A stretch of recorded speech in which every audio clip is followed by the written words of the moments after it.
Okay, so let's have a look. Under the assumptions of the null hypothesis, we could gather evidence about reasonable values of the duration for the customer's trip. In fact, we've already gathered such data above. We used it to draw that histogram.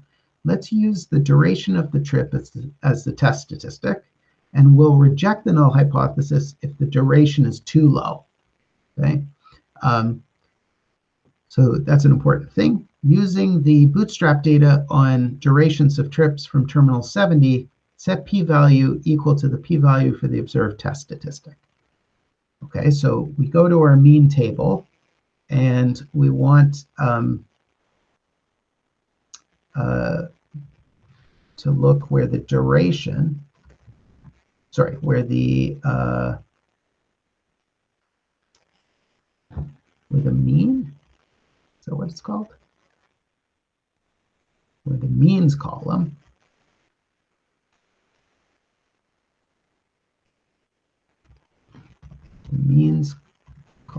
capital M,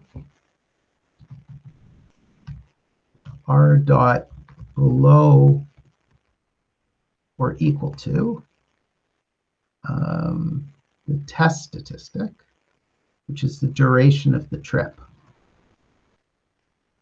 How long was the customer's trip? 702 minutes, or 702 seconds, right?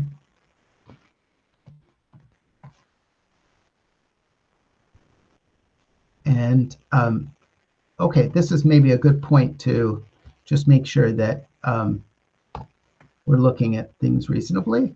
So I can see that I've filtered the mean table to look at only those places where the means are at or more extreme than 702.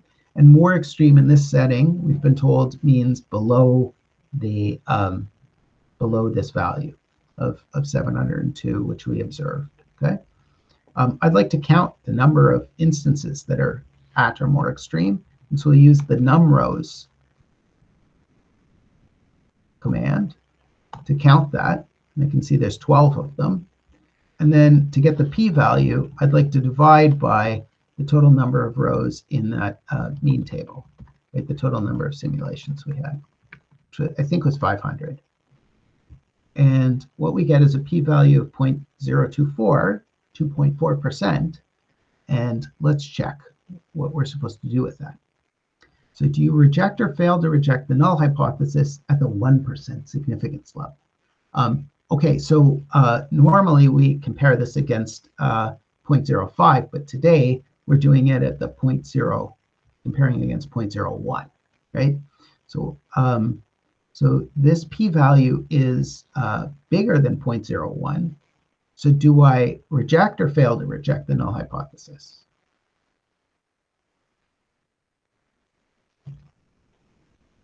Reject. Fail to reject. Why do you think it should be fail?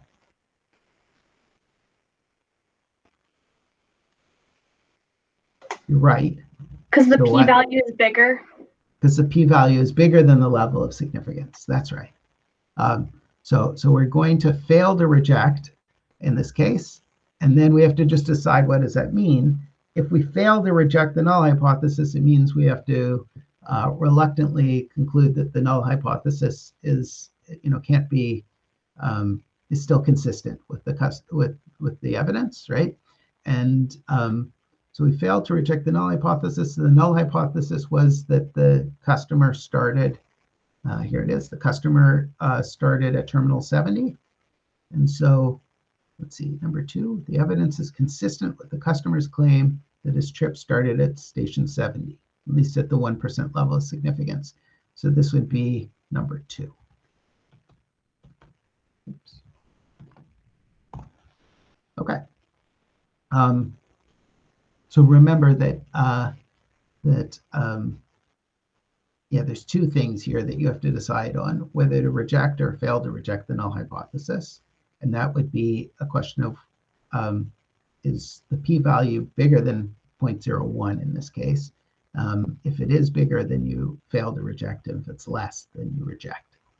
On the other hand, you also have to interpret what that means in terms of the setting of the problem. All right.